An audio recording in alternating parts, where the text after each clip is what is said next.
going to discuss specifically one aspect post the 9-judge bench, and that is the aspect of data and informational privacy or data protection and data privacy.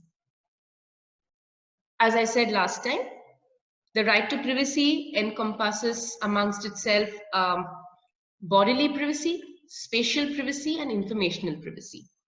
Some of you had questions which we deferred for today, because those questions probably will get answered when we discuss informational privacy and the contours of what data privacy laws in general entail.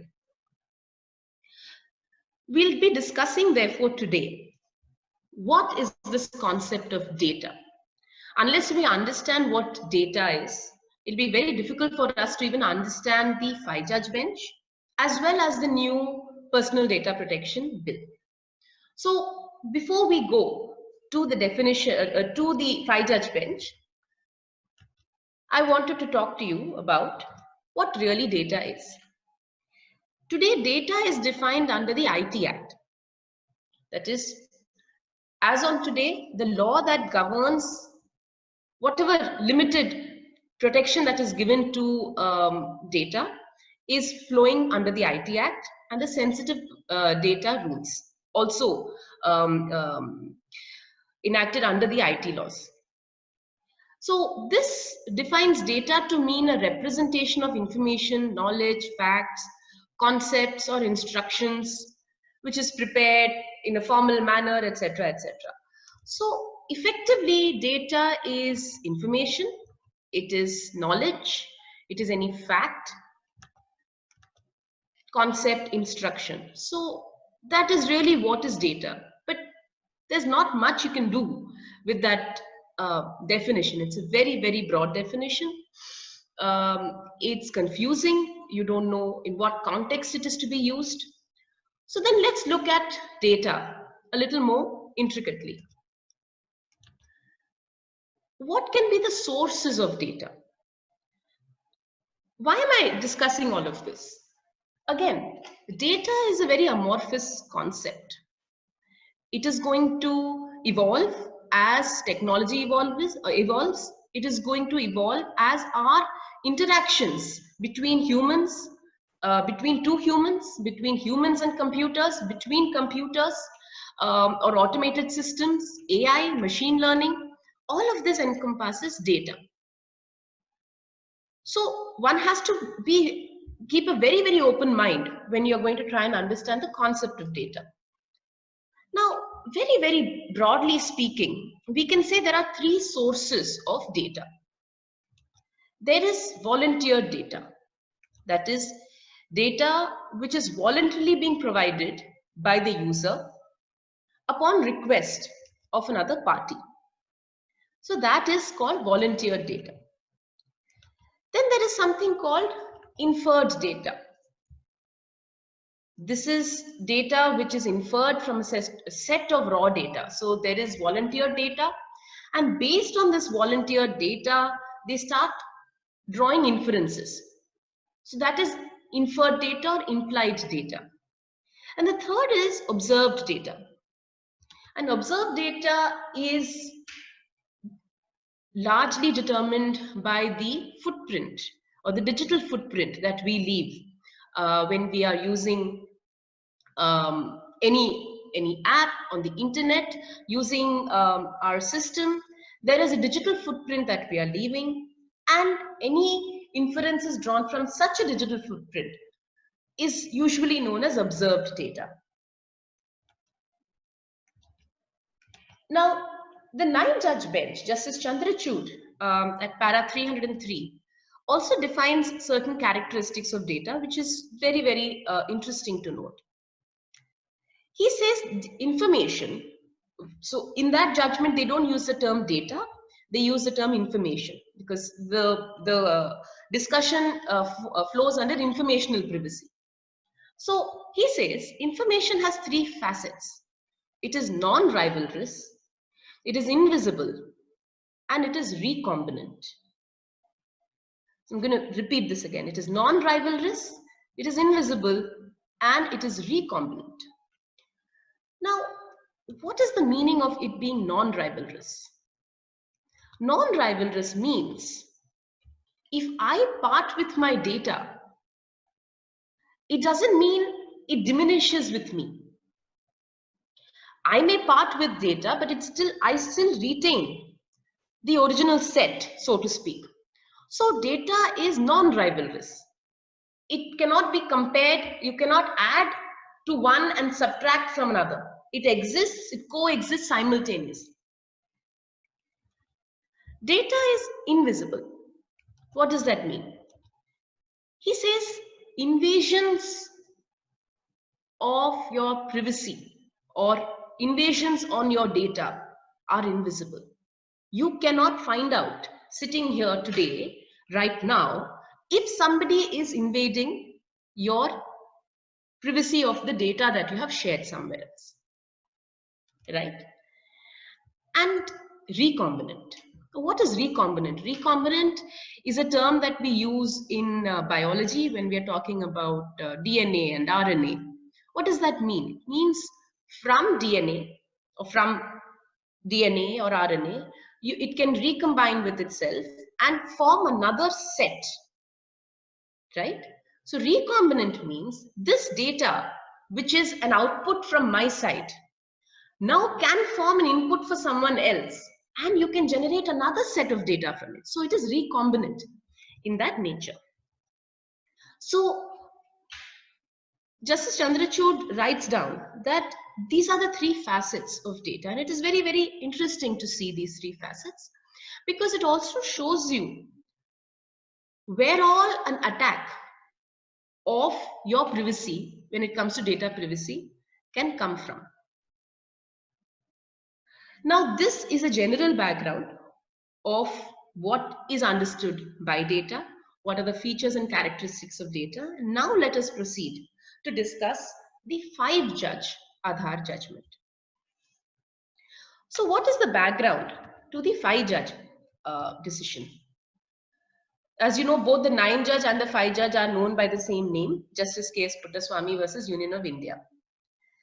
Now, the writ petition by Justice K.S. Puttaswamy as well as many others was filed in 2012. And this writ petition challenged the Aadhaar scheme. So it's interesting, they don't challenge the Aadhaar Act, they challenge the Aadhaar scheme. Because in 2009, what was initiated was not the Aadhaar Act, but a scheme by the earlier 2009 with the UPA government at that time under Nandan Nilekani. So it was the Aadhaar scheme that was challenged. The challenge was under the right to privacy.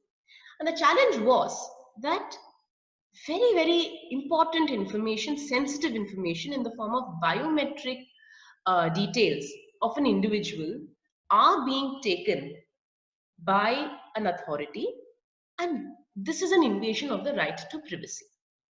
So this was the genesis of the Aadhaar case. Thereafter, several notifications and circulars that were issued under the in relation to the Aadhaar scheme, be it for PDS distribution, be it for Manrega, be it for a host of other governmental schemes. Then there was the income tax linking of the PAN with the Aadhaar. That is another case that was actually decided before the 5-judge decision. So all of these cases, I think that was decided even before the 9-judge, the Binoy Viswam case. So all of these were cases that were initiated pre-Aadhaar. Some of them were initiated pre the Aadhaar Act itself. Then once the Aadhaar Act was enacted, the Act itself got challenged, and then they all got clubbed together as one huge batch. As we discussed last time, since the core issue that the challenge was under the infraction or invasion of the fundamental right to privacy, and there was an 8-judge bench in MP Sharma which said privacy is not a fundamental right, they found the need to refer the matter to a 9-judge bench, which has now in 2017 decided that there is a fundamental right to privacy. Right, where do we go from here? The 5-judge bench now was constituted to determine the constitutional validity of the Aadhaar Act. Now, the 5-judge bench had the following 5 issues, very broadly speaking, that it was to give its findings on. The first was whether the Aadhaar project creates or can create a surveillance state. That is the first issue. The second, that the act violates the fundamental right to privacy.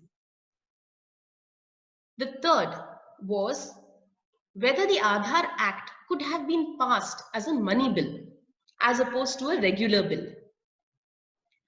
The fourth was whether children could be brought within the sweep of the Aadhaar Act, because children below the age of 18 cannot legally give consent. And there were some miscellaneous issues, some other provisions of the Aadhaar Act, linking of bank accounts, SIM cards, PAN cards, all of these were also part of the same challenge. So let's go to the first issue. But before going to the first issue, it's important to know that this is a 5-judge bench decision, but there were 3 separate decisions that were written. The majority decision is that of Justice Sikri. He writes for himself, the Chief Justice, Justice Deepak Mishra, and Justice Khanwilkar. Justice Ashok Bhushan largely concurs in his independent opinion. It's a concurring opinion. And Justice Chandrachud, in his minority, gives a very, very vehement dissent. So now let's look at each of these issues and see what each of the opinions of the judges said. So the first issue was with respect to whether the Aadhaar project creates a surveillance state. Now, the arguments that took place during the course of the hearings were extremely heated arguments. Things were reported very, very broadly in the newspapers, on the websites, everywhere. There was this argument that it is going to become a totalitarian state. There were arguments of 1984 being brought in. So it was very, very heated, to put it very mildly, in fact. And both sides were extremely passionate.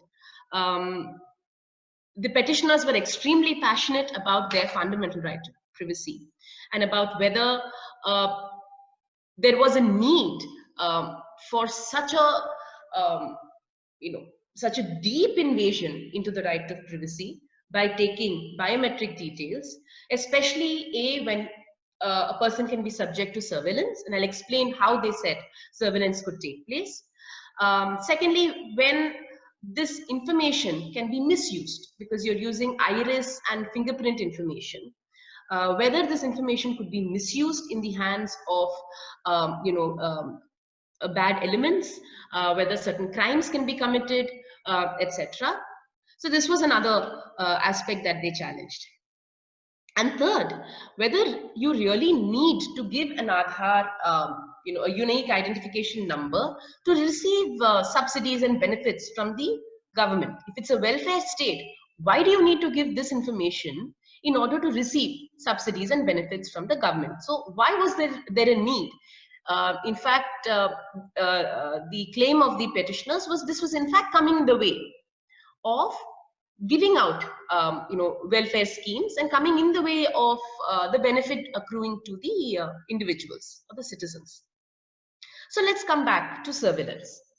So the case for the petitioners was that today you are making Aadhaar mandatory for subsidies. There is a section 57 of the Aadhaar Act which says that private entities also under contractual agreements can use Aadhaar information for authentication. Similarly, governments and other states can also use Aadhaar for authentication purposes. So they said that look at how broad section 57 is. You are now going to give a right to any and every private entity to contractually agree with the citizen or with the Aadhaar holder to use his information and authenticate it for rendering services. So what was argued was, if either the state or anybody wants to know the whereabouts and wants to conduct surveillance of either people who have a particular political thought, people who have certain sexual orientations, people of marginalized communities, if you want to conduct surveillance, it is possible. How? Because today you go to the bank may ask you for your Aadhaar number. SIM cards are getting registered to Aadhaar. Tomorrow when you go to the airport or go to the railway station, they may ask you, instead of any other ID card, they may ask you to put your fingerprint and then you go in. Like this.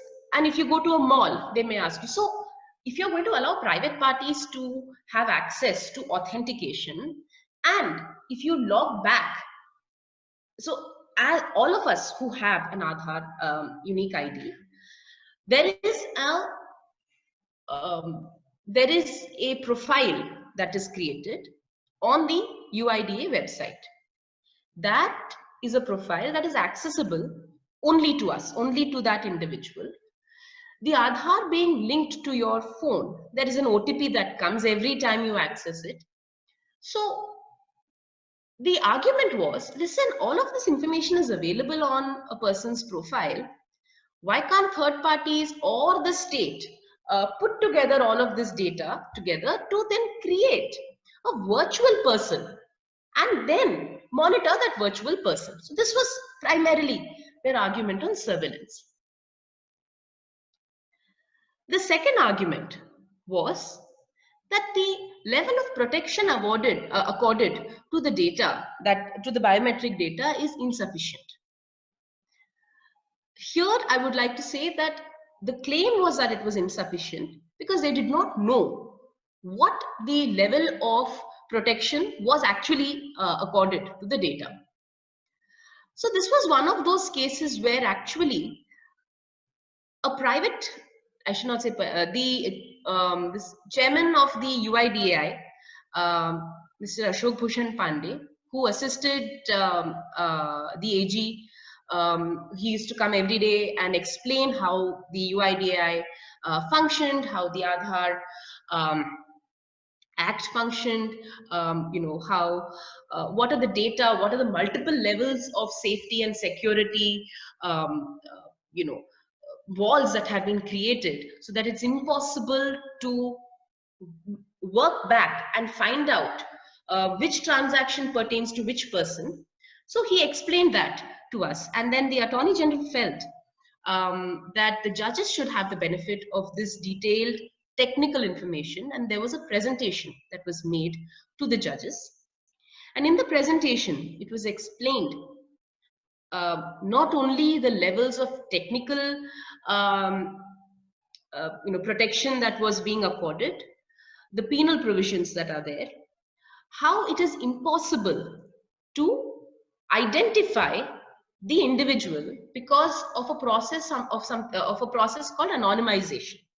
So it was explained that when a person's iris scan is taken, so for example, I go to the Aadhaar center and I give my iris, my photo, my name, address, fingerprints, all of this are given.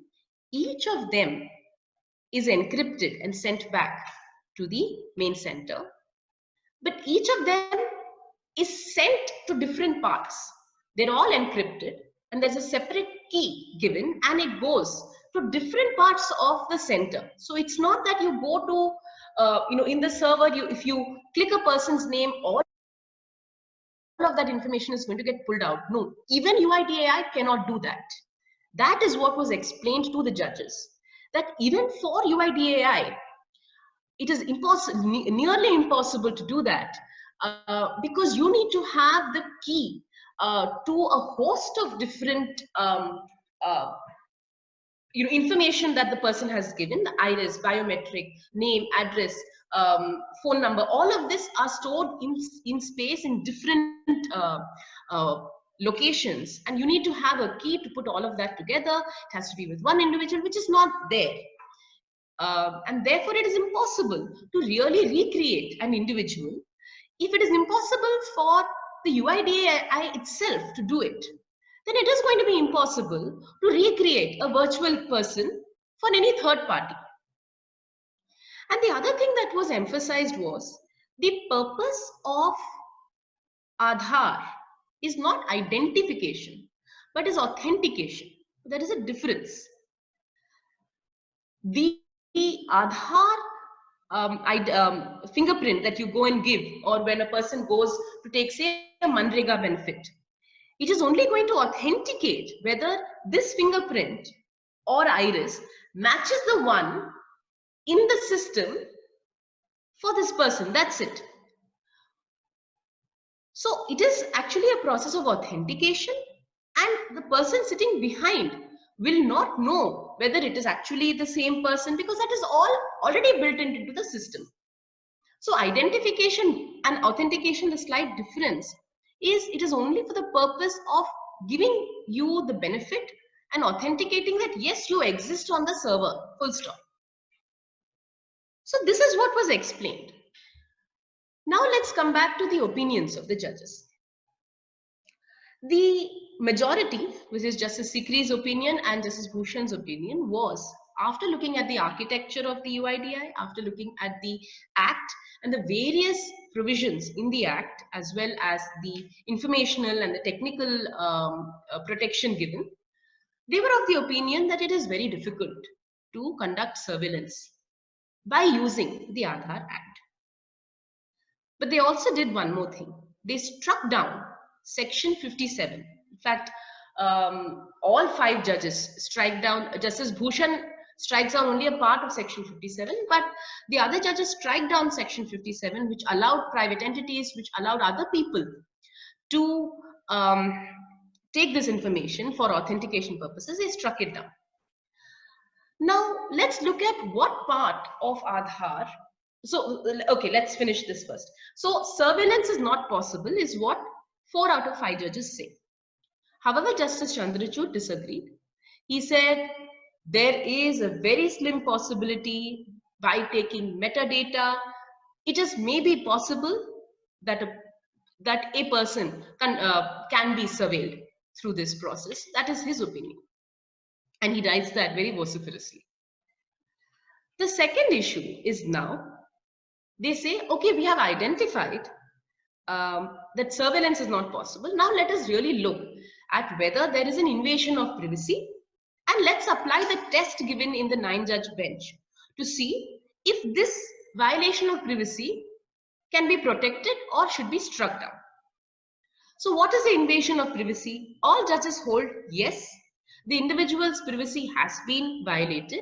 Why? Because the individual is being asked to part with his personal biometric information. His personal data is being sought, and giving and taking of personal data is a violation of the individual's privacy. Having said that, let's go back to the 9-judge bench. The 9-judge bench said, you can invade a person's fundamental right subject to a legitimate state interest, subject to a purpose limitation, and subject to the level of invasion being commensurate to the purpose that is sought to being achieved. So when looked at the Aadhaar Act, when it was looked at from this lens, the first being legitimate state aim and purpose limitation effectively, they said that the purpose of the Aadhaar Act, which is Aadhaar Targeted Delivery of Benefits, Subsidies and Services Act, seems to be to provide to the vast majority of the poor and the underprivileged of this country, which is 30% of our population, by the way. 30% of our population is below poverty line. and our state, we come from a welfare state. Being a welfare state, being aware of the fact that 30% of our population is below poverty line, and also looking at the various ways in which leakages were happening in the pre-Aadhaar regime, that is PDS leakages.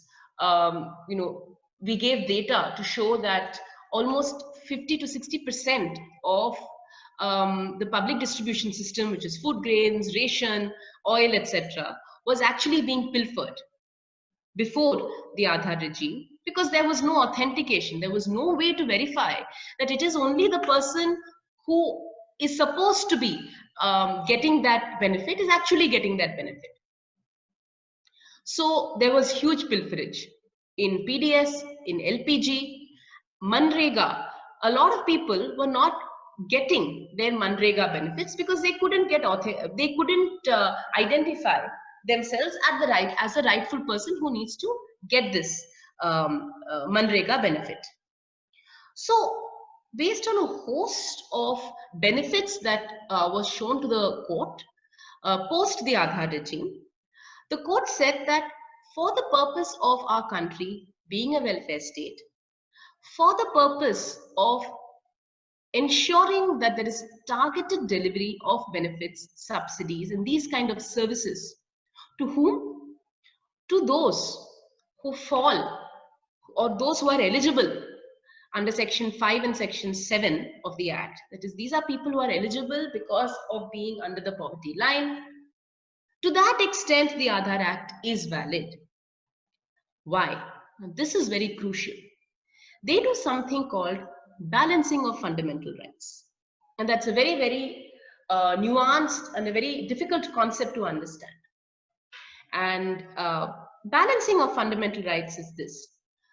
When I claim a right to privacy, which is under Article 21, you have to balance it against someone else's right under Article 21. And that is the right to life and right to dignity. So when a person below poverty line is not able to make ends meet, is not able to receive his subsidies, is not able to receive his Manrega payments, you have to balance these rights to see whether the right to privacy prevails or the right to actually life and livelihood has to prevail. And it is within Article 21 itself that they balanced these rights. There is a leading case of Asha Ranjan, I think of Justice Deepak Mishra, where he balanced the rights within Article 21. Usually, the other cases of balancing of rights, most of the cases, were vis-a-vis Article 14 and 19, or 14 and 21, or 19 and 21. But Asha Ranjan was one of those few cases of an accused, I think it was someone who was accused of sexual harassment or rape, versus or murder, versus the right of the victim or the victim's family, both under Article 21. And that case was actually cited and followed in this judgment to say we have to balance the rights within Article 21 to see if we have to sustain the Aadhaar insofar as it is for benefits of subsidies to be provided to the underprivileged. And to that extent, Section 7 and 8 and all the sections pertaining to subsidies were upheld. This was upheld by the majority as well as Justice Bhushan. However, so this therefore became the purpose, and there was a purpose limitation, and they said, yes, we see that this was the only way they could have identified and done a one-on-one authentication to ensure all the leakages are not taking place. So they said there is a purpose, there is a legitimate state aim, and the means satisfy the ends to be achieved. So this was the majority decision. However, when it came to the minority, Justice Chandrachud felt that the means probably do not justify the ends. He felt that some more research could have gone into identifying if there was a less invasive means to achieve the same ends. And this is interesting because it was put to the court that there were 2 or 3 other alternatives in the form of smart cards and several 2 or 3 other alternatives that are actually considered by the center, and they were rejected as not being as effective and efficient as Aadhaar. And then biometric information in the form of Aadhaar was given a go ahead by the center. So what is interesting here is the same set of facts. Now look at the extent of judicial review that judges feel is possible. So when it came to the 4 judges, they felt our scope of judicial review will stop as long as the center is able to show that yes, they did examine some other means and then rejected it. Whether the rejection was correct or not correct is not something that we should be seeing. However, if you look at Justice Chandrachud, the same set of facts, he says yes, they did examine, but maybe they should have examined more. Now, this is a very interesting topic to see what is the level of judicial review that is actually permissible or possible. But that is for a later day. I think can find another speaker to talk about that extremely complicated issue of judicial review. So very quickly, I think I've spent a lot of time on the Aadhaar judgment. I'm going to now very quickly talk about the other one more challenge, which was the challenge of whether it could have been passed as a money bill. The challenge was of the petitioners that this was passed as a money bill, which was not permissible because only at matters relating to finances, such as the budget and disbursements from the state or the Central Finance Commission and the reserves and the treasury could form part of a finance bill, and that the petitioners felt that the speaker's discretion can be judicially reviewed. The 5-judge bench in Aadhaar held that yes, the speaker's decision can be reviewed, but if the dominant character, which in this case disbursement of subsidies, is a financial matter which falls under Article 110A to G, then it goes through as long as the dominant character is that of financial in nature. There may be certain other ancillary aspects. That is what was the decision of the 5-judge bench. Now, what is interesting is this part of whether it could have been validly passed as a money bill has now again come under challenge. There was another case very recently of Roger Matthew, which dealt with merger of tribunals, where the Finance Act 2017 passed the act for merging various statutory tribunals through a money bill in the Finance Act itself. That was challenged. And in fact, there they doubt one aspect of whether such a finance bill or a money bill can only contain matters pertaining to finances. And the word only, they felt, was not discussed enough in the Aadhaar judgment. And therefore, it has now been referred to a 5-judge bench. So it will be very interesting to see if the larger bench now says that the Aadhaar Act could not have been passed as a money bill. It will be very, very interesting to see what will happen there. Now, I don't know if we're going to be crossing a 1-hour time limit. I don't know. It's up to the hosts to cut me off. But what happened post Aadhaar now? Post Aadhaar, the Sri Krishna committee was set up. Why was it set up? Both the 9-judge as well as a 5-judge bench give various references to requirement of protection of an individual's data that he shares with various private as well as public entities. And the Sri Krishna committee broadly gave certain recommendations, which we now see as having been translated into the Personal Data Protection Bill. Now, Sri Krishna committee report, which came in 2018, also proposed a draft PDP bill, call it the PDP bill, which came in 2018. That has been worked upon, and in December 2019, another PDP bill, revised PDP bill, has been put out, That is actually now under consideration by a parliamentary committee for various aspects. So now let's move from Aadhaar, which is a state taking your biometric information, to what happens when you and I are sharing this information, say with Zoom. What happens when we go on Facebook? What happens when we post our information on Twitter, through emails? What happens to that data?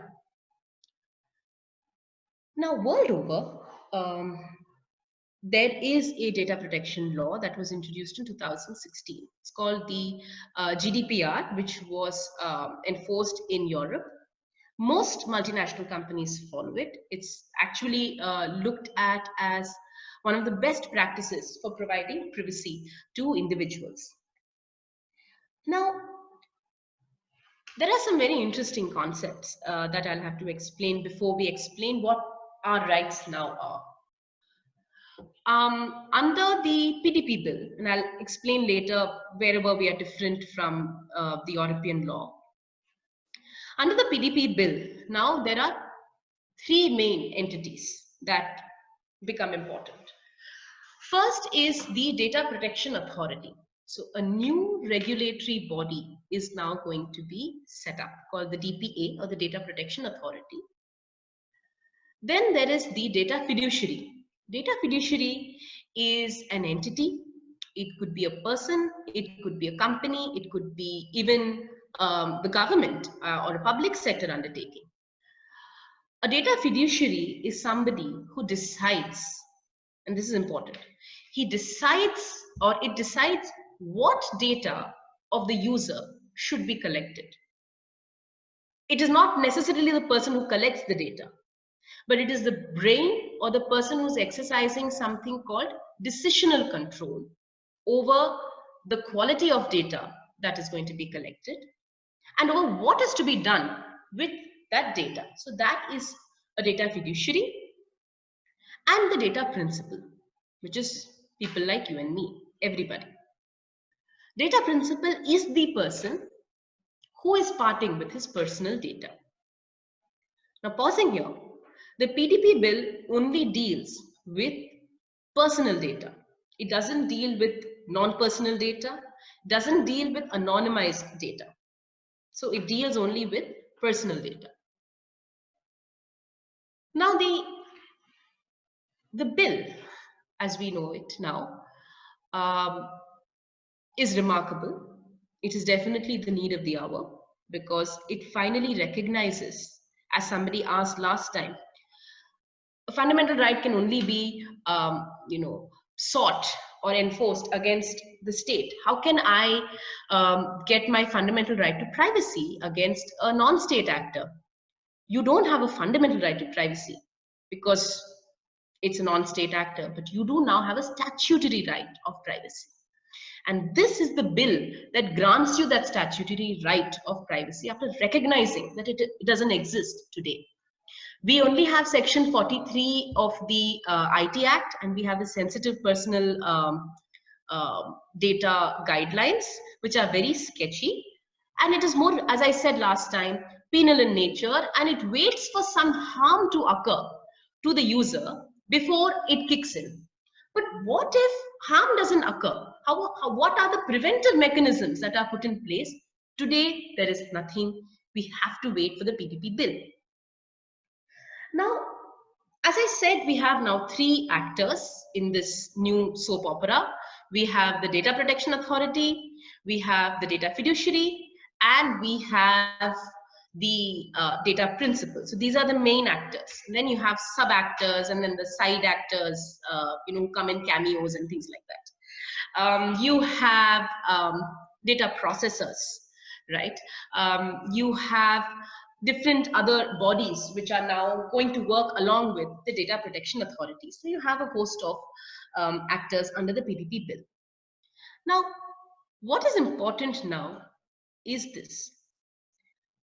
When a data fiduciary takes your information, which is a contractual agreement that he's going to have with you. If I want to open an account on Gmail or Google Pay or anything, or Facebook, Today we have something called terms and conditions.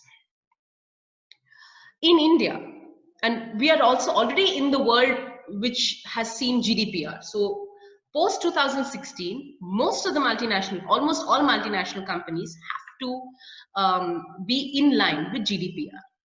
And there are 6 or 7 core privacy principles that have been built into GDPR as well as the PDP bill. The first is the concept of consent. What does that mean? When I, as a user, go to a service provider, the service provider has to take my consent for various things.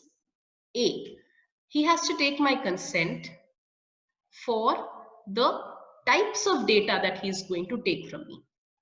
So I consent, therefore, to give you a part with my name, my date of birth, my address, my maybe phone number, host of other things, landmark, what is the landmark near your house, various other things. So I have to consent to give that information to him.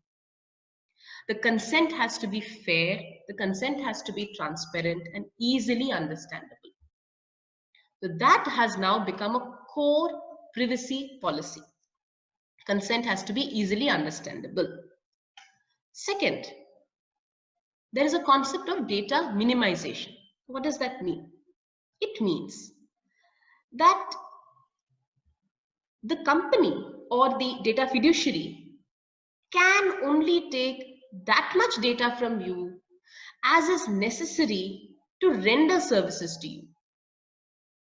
So if I need home delivery, right, I need to give my address, right? That is only because without giving my address, the home delivery will not take place. Or if I'm using Google Maps, I can use Google Maps without enabling location services, right? But if I want directions, then I'll have to enable location services. But if somebody wants you to enable location services, for you to only go and see in the map where some city exists, that is beyond the requirement. If somebody is asking you for a data that is not required to render that service, that is excessive. And that can also be tested. And that is all provided under the bill. So that is called data minimization. Data minimization also builds in with the purpose limitation. So while we saw in the Aadhaar, the purpose limitation was that for targeted delivery, purpose limitation now is built in with the concept of data minimization and says, for the purpose for which the service is being rendered, only minimum data should be given. So this is the concept. Couple of other things have been built in. One is called storage limitation. Now, this is very, very crucial. Data fiduciaries from now onwards, once the bill is enforced in India, cannot retain your data for longer, for a period that is longer than is necessary to give you that service. So they cannot indefinitely retain your data. All of these, now mind me, all of these are technically supposed to be built into the consent form. When you are giving consent to a data fiduciary, therefore, you will say, yes, I'm going to part with ABCD information because you are going to render ABCD or XYZ service to me, and you agree to retain it for T amount of time, right? It feels like a mathematical equation, but that's how they have now devised it. So there is a limitation of the time period for which you can keep the information. The information that is being maintained by the fiduciary also has to be accurate at all times, and it has to be updated at all times. Why is this important? In case the information with, say, Amazon or with Flipkart or Big Basket is an incorrect information, and they have shared that incorrect information with some credit card score, like Sibyl or someone who's maintaining my credit card score, and incorrect information goes, it can actually cause harm to me. There are actually ways by which incorrect information with the data fiduciary can cause harm. So therefore, it is now incumbent on the data fiduciary to ensure that the information that he retains of yours has to be accurate information. But all this is great. These are the responsibilities of the data fiduciary. How are you going to enforce it?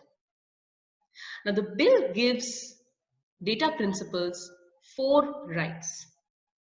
That is, right to confirmation and access. That is the first right. The second is right to correction and erasure. The third is a right to portability. And the fourth is a right to be forgotten. So very briefly, I think we are already running out of time. Very, very briefly. Right to confirmation and access now means you can go to the data fiduciary and say, I need you to confirm whether the information that you have of mine has actually been used only for the purpose for which you sought. So you can actually go to the data fiduciary and seek that information from them. That is called confirmation and access. You get access to the information and then you can get a confirmation from them that yes, I have, that the purpose limitation is met. Correction and erasure. You can go and check if the information with them is the accurate or updated or correct information. You also have the right to get them to erase your data if you feel either it's not correct, or if you don't want to take their services anymore. Now you have an option to get your data erased from their system. The third is data portability. This is very interesting, and there is already a lot of debate about how this is going to get enforced. Now, data portability means it gives the right to me as a data principal to go to the entity and say, hey, you know what? I've taken these services from you, great. But I want to now switch over to another service provider. So whatever data, personal data that I have parted with, or my personal data that you have, should be returned to me so that I can give this information to my next service provider and just seamlessly start taking services from another service provider. We've all seen data portability in terms of number portability with our mobile phones already. Right now, of course, we do port. We don't really port in that sense. If you want to opt for Netflix versus an Amazon Prime account, or an Amazon versus a Flipkart, these are all people who are giving similar services. But one very interesting thing has come out in this data portability. The definition of personal data includes profiled data. If you remember right in the beginning, I said there are 3 types of data. There is volunteer data, there is observed data, and inferred data. So this profiled data effectively is inferred data that a company or an entity applies its own algorithms over the data set that you have provided, and then creates or customizes your experience. This is part of profiled data. Now, the right to portability in India under the PDP bill says that this profiled information also has to be given when a person wants to port from one provider to another. This is actually part of a raging debate. And the debate is for various reasons. There is a copyright issue, there are IPR issues, there are international obligations that flow with it. There is general anti-competitive issues or competition issues of, me parting as a fiduciary. If I part with this profiled data to my competitor, then he's going to know the algorithms that apply. So there are a host of issues that arise out of, allowing profiled data to be ported. And the last is the right to be forgotten. And this right, however, you can't exercise directly with the fiduciary. You have to apply to the Data Protection Authority. And the authority will decide whether your right to be forgotten should be granted or not. And how it functions is very simple. Right to be forgotten means whatever data I have shared with a particular fiduciary should not be further disseminated. And there was an interesting case in Spain recently against Google, where this person actually won the case against Google. He had various debts long time back, 10 or 15 years ago. There were some news articles about him which had got indexed on Google. Now, even after he had settled all his debts and his business had made a turnaround and he had improved his reputation, etc. Every time a search was made against his name, Google would throw up this old article. And he said that affected my reputation and I have a right to be forgotten. And this was actually granted to him, and Google was asked to remove this data from their indexing. So it's interesting how now there is a right to be forgotten. It'll also be interesting to see to what extent it means erasure of your information or right to dissemination. So these are some very, very interesting concepts that have come under the new PDP bill. With respect to the international law, which is the GDPR, and in the US, some of the different states, California and I think Texas, or a couple of other states have their own data protection or personal data protection enactments and statutes. This is a very, very new field. We'll have to see how this is going to get developed over the next decade or so.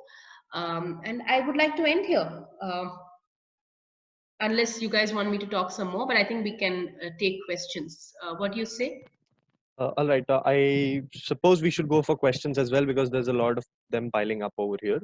Okay. So we'll start with some of them that were. So one of the first ones was about UIDAI. That was interesting. It says, what is the liability of UIDAI and its personnel in case of their non-compliance of the provisions of the Act or the regulations? Okay, so this is a very, very broad question. And there is the Act. Go read the Act.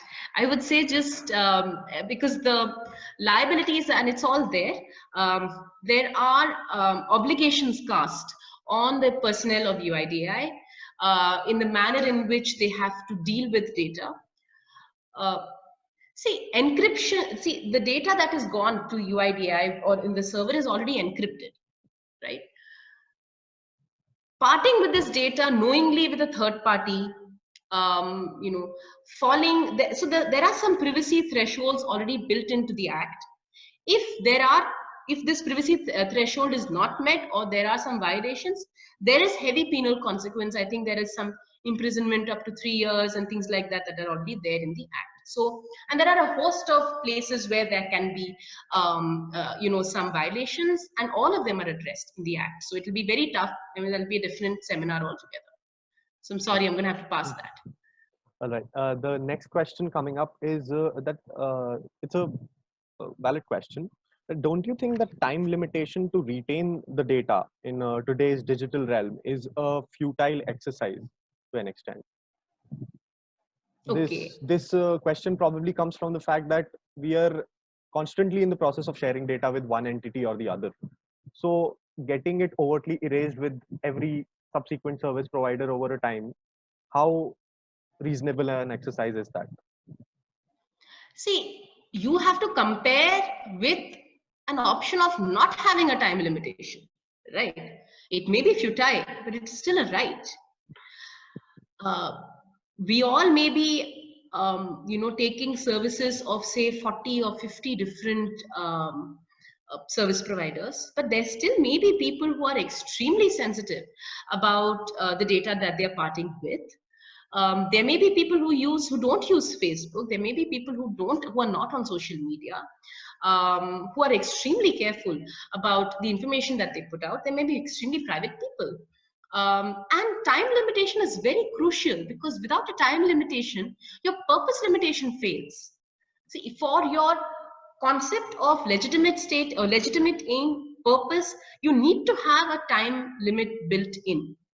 And in fact, the consent provisions under the new PDP bill say that in case you have to extend and seek and retain this information for another period or extend the period, then you have to go back to the data principle and renew it and say that, you know what, I'm going to extend and I'm going to retain this information for another 6 months or another 1 year. So all of that has to be there. It is a right that has been given to you. Whether you want to exercise it, whether it is futile, is irrelevant according to me. All right. There's another question that's coming in, which is about the categorization of data specifically. It says, can a data fiduciary avoid the entire PDP bill by just categorizing the data as anonymized data and not personal data, or are there specific guidelines in terms of Yeah, so that's a very good question. The personal data has been defined under the PDP bill. And personal data is any data that can be used directly or indirectly to identify the person. That's all that the definition of personal data is. I mean, it's a longer definition, but for the purposes of discussion. Now, if the data that the fiduciary collects is not falling in this category, he's not going to be a data fiduciary because he's not dealing with personal data. There are people, there are entities which only collect non-personal data or only collect anonymized data. Now, take for example,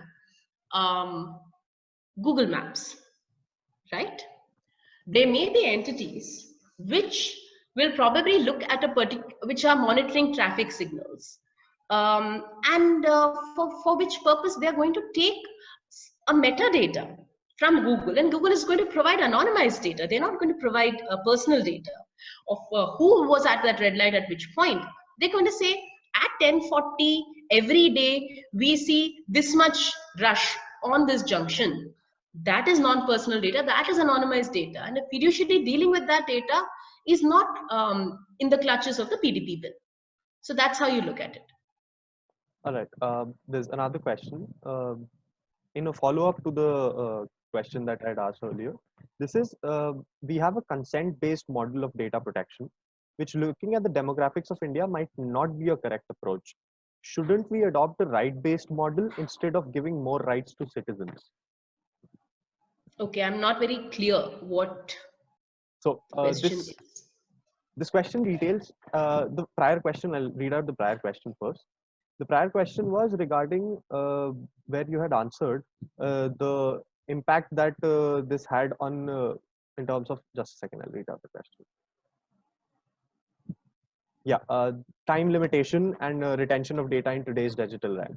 So right. This is a direct approach from that question, and this asks that we have a consent-based model of data in India, of data protection in India.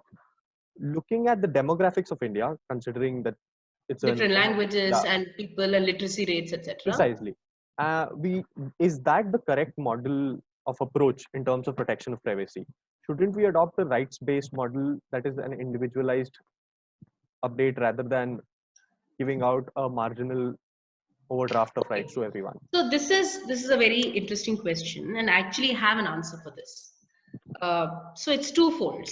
First of all, when we talk about demography, now under the PDP bill, when they say that you have to be fair, reasonable, and transparent with your consent, you are now going to see the consent coming in vernacular languages.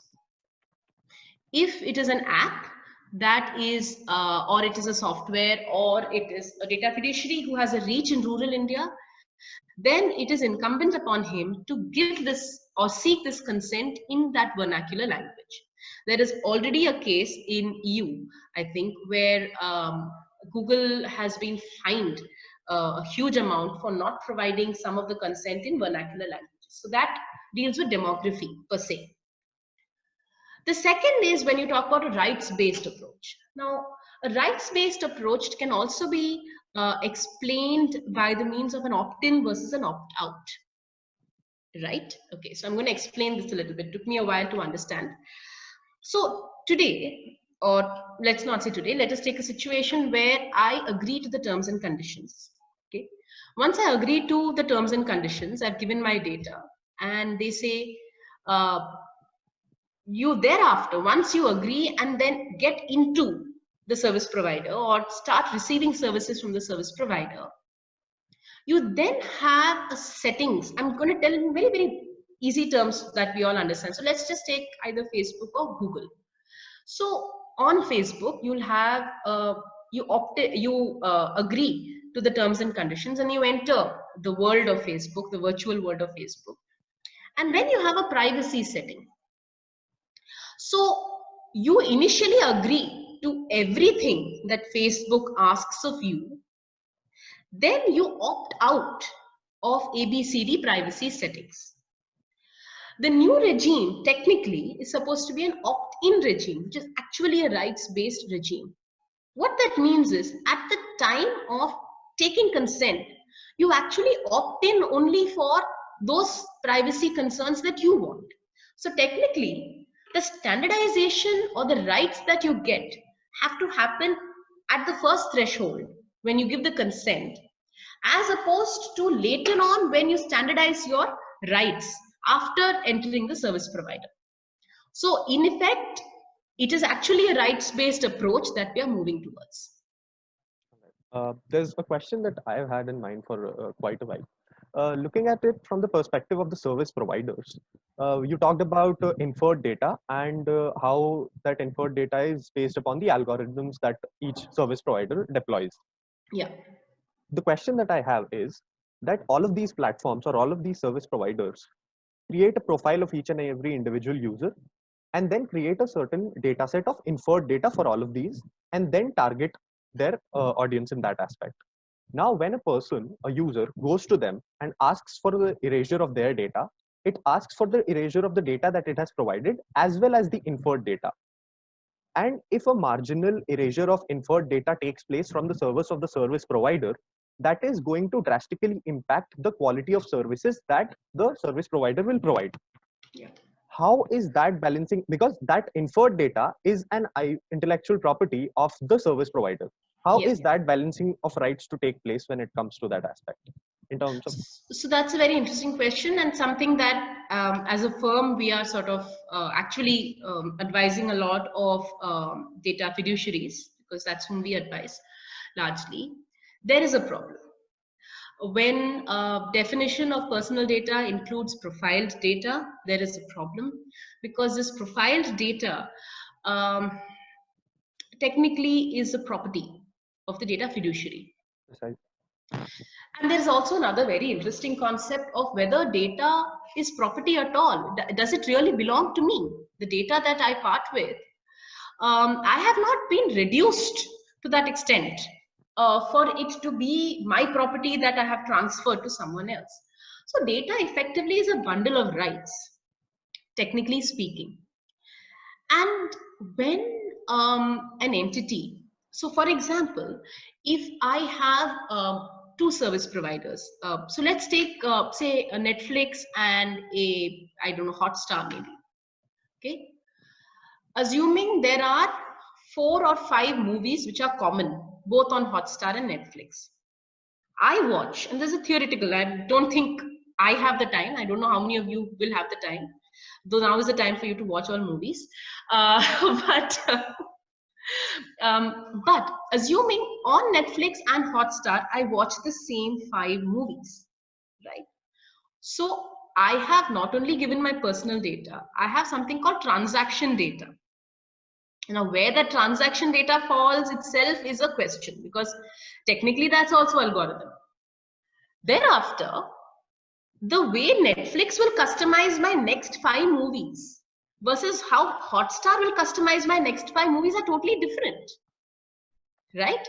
Right. Maybe I like the way Netflix customizes my choices, and thereafter I choose to stay with Netflix, or I like the way Hotstar customizes. So I dislike the way. I said, you know what, Hotstar just didn't get it. Or I said, you know, Netflix just didn't get it. I was watching these rom-coms and suddenly it's giving me these thrillers and horror movies. Like, do you not get it? I don't like these horrors. Right? So that is customization. And that is the algorithm. And really today, in this world of excessive information, it is that customization which is the value addition that a service provider, and that is the experience that each one of us is looking for. So now, if that information is being asked to be parted with, then there's going to be an uproar, because that really is the core customer experience. Precisely. So I follow up to that. I'll take up a little more time on that aspect. Uh, just as you said, first of all, that transactional data is not categorized. Secondly, as far as I have read, So I according to understand. me, transactional data will also come as his copyright because it is based on an algorithm. Precisely. According to me, that's our view. That's also the view that I believe in.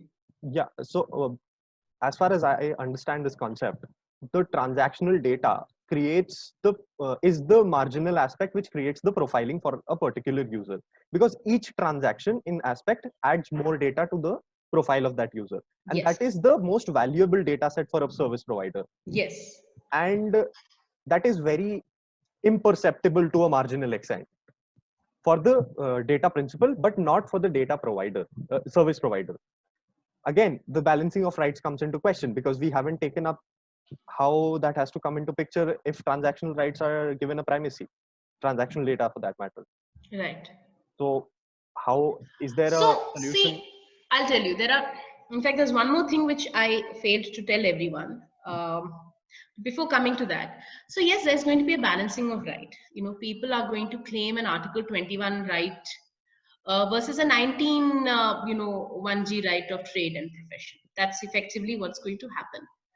Looking at how courts usually look at, a commercial right versus a personal right, I think it's everyone's guess what usually the courts will. In fact, I think we all know that a personal individual's right will probably take precedence over a commercial right. But it's just not commercial right. According to me, it's huge. It's conflicting with copyrights. It's conflicting with international standards. It's conflicting with TRIPS agreement. And there's so much conflict that happens the minute. And GDPR doesn't have this. That's interesting, because this exercise has already been done by Europe and by the US. And GDPR doesn't have this requirement of porting profiled data. So it's interesting to see what's going to happen. It's still in the bill form. Whether it's going to come out, we don't know. But what is the other aspect which I wanted to tell all of you was there is a new clause in the PDP bill, which is section 91, which says that any non-personal or anonymized data can be sought by the central government from data fiduciaries for the purposes of either formulating policies or for benefits and subsidies and things like that. So that is a completely different, Pandora's box that's going to open. Of course, that also will have the same issue of it being a copyrighted information, and to what extent are you mandated to give it to the government? What are the safeguards they're going to have so as to not part with that information to another third party? There might be a public sector undertaking, which is my competitor, right? So a lot of things are there, and that's why I said, it's going to take 10-20 years for this to settle. And the thing is, in a subject like this, every few months you're going to see a huge technological advancement. This COVID lockdown itself has seen an app like Zoom suddenly actually zoom up. I'm not sure if anyone had heard of this app, right? There is so much technology, and when humankind is pushed to the wall, they come up with brilliant inventions. And so what's going to happen is technology is going to change minute by minute, literally. I was seeing somewhere that there is this underground, within 1.5 hours you can go from the US to Europe, either with I don't know if it's a Tesla thing or something similar, of underground that they want to build. You can't even imagine these things, right? So how are we going to grapple? How is the law going to evolve? I practice tax laws, and we've seen how usually the tax laws usually, or commercial laws sometimes lag behind the businesses. The way the businesses have evolved, the tax laws and some of the commercial laws don't evolve as fast. We're going to see a greater problem with this bill, Data. more because here you're actually going to be dealing with rights of individuals. There, of course, as I said, commercial rights and business rights, courts rarely even give you stay if you ask a stay for deposit of taxes. They say, no, you argue, we'll see, you take a refund. But can you do that with individuals' rights? So that's a big debate. All right. You mentioned COVID, so I'll take up something relevant to that. There's a person who asks that understanding that the PDP bill is not yet an act, is the Arogya Setu app that was given out by the government, is it dealing with personalized data or anonymized data in your opinion? So the Arogya Setu app appears to be seeking your location information, and I think it expects you to enable Bluetooth. And I have not activated the app, even though my son is extremely excited about the app. And he wants to use this to find out how many COVID cases are there all around me. So I believe how it works is, and it's something that China has already done. That's my understanding. It creates a sphere around you, and then anybody who comes within that zone around you, if that person has tested, you get a notification, etc. It is a voluntary exercise, first of all. It's not mandated, yet it's not forced on you. You've been encouraged to do it. What that means is you technically give up your right to that extent. And since the PDP bill is not enacted yet, yes, the kind of protection that you could otherwise get under the bill doesn't apply to the information that you part with Arogya Setu app right now. So you only have, redressal against any harm that has been caused to you because of the IT Act and the sensitive personal data rules. But this kind of, trying to ensure that it can only be for the next 3 months. This data, you can't collect it. What do you do with the data? Are you going to transmit it? Are you going to share it internally? Those kind of checks and balances are tough for you to enforce when the bill is not enacted yet. Right. We're going to take one final question. That the question is, the draft bill creates a regulatory structure that is not sufficiently independent, since the central government has a significant control over the regulatory regime under the PDP Act, making it to be vulnerable to be captured by industries. Can this issue be addressed, and to what extent? So see, whenever we talk about regulatory bodies, we are shocked. This seems like something that's, which is so drastic in terms of independence. But whenever a regulatory body has been introduced or created in India, we've had these initial issues. There is a teething period that every regulatory body faces. I deal with competition matters, and we are seeing this issue this issue was there even with CCI. And it's a question of constantly evolving. There now you have cases like the Roger Matthew case, which I mentioned about the merger of tribunals. You have the Madras Bar Association 1 and 2. And so these are cases, and I think the Scora case as well. These are cases that deal with independence of regulatory bodies. You must also understand that, see, regulatory function at the end of the day is also a governmental function. Right? It is the government which is authorizing this particular entity to regulate it. Where you really need independence, of course you need independence. You need a regulator to be independent, definitely. Right?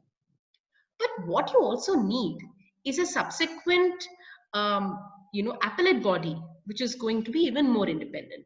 Which is what all of these merger of tribunal cases and the MBA 1 and MBA 2 cases deal with. How are you going to ensure that the tribunals and the other appellate bodies are going to be independent?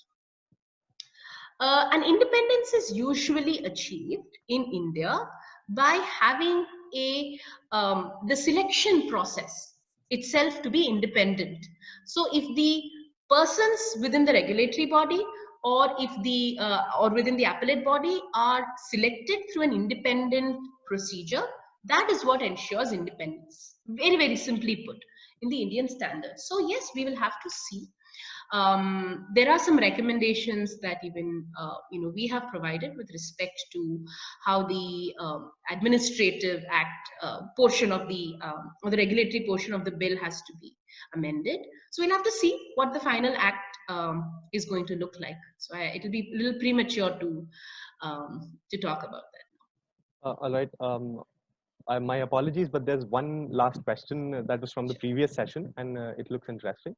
Sure. There was a multitude of principles that were espoused in the privacy judgment. The question is, how could those same principles and other privacy principles be utilized in an international adjudication forum? How would that develop in terms of the proceedings that would come up in such a forum? So, okay, so first of all, when we are talking about an international forum, we're assuming, or we're going to be looking at a situation where there is a breach, which is a cross-border breach, right? Okay. Because you need to set the context there. So there's been a cross-border breach of privacy, for example. In such situations, my understanding is there are a host of things that are there apart from just the right to privacy. Number one, you have international obligations and international treaties. You have the human rights treaties, which also provides for a right to privacy. And these are also factors which will be considered by the international adjudication forum or a mediation forum that you're going to approach. Apart from that, what is interesting to see is that the privacy principles that were espoused in our 9-judge bench decision, see, I told you about a lot of the international or the American cases and the European cases. So in fact, the privacy policy or the right to privacy that we have technically is in line with the international standards that other countries already have for the right to privacy. Having said that, I can only claim a right to privacy against a fundamental right to privacy against a state body, against the Indian state body. So you are going to be looking at a situation in terms of a cross-border breach of privacy. If my data fiduciary is, say, a non-Indian or an international or a foreign company, and I am an Indian data subject, then there's a next question of territorial application of the PDP bill, because PDP bill will apply to data collected within India. There is GDPR, which will decide, which will, again, it depends, that deals with data collected within EU. So you'll really have, it's a very, very fact-based thing. So I mean, I would like to leave it at that. So it depends on where the breach occurred, who has a territorial jurisdiction. So all of that will have to be decided first. And maybe there'll be an anti-suit injunction, or Indian writ courts will be quick to give orders. We don't know. All of that will likely to happen. It'll be a fierce battle, I can say that much. All right. Thank you so much, ma'am, for this session today. This was brilliantly informative, and thank you. Personally speaking, I have a lot of my questions were answered regarding issues in terms of privacy. Yeah, I felt that. I felt there was a bias. Yeah. So thank you so much for the session, and we look for a brilliant collaboration in the coming days as well with you as well as LKS attorneys. Absolutely, absolutely. Okay, great. I'll be taking this meeting to an end from here. Okay. Thank you everyone for joining in. Thank you everyone. Bye-bye.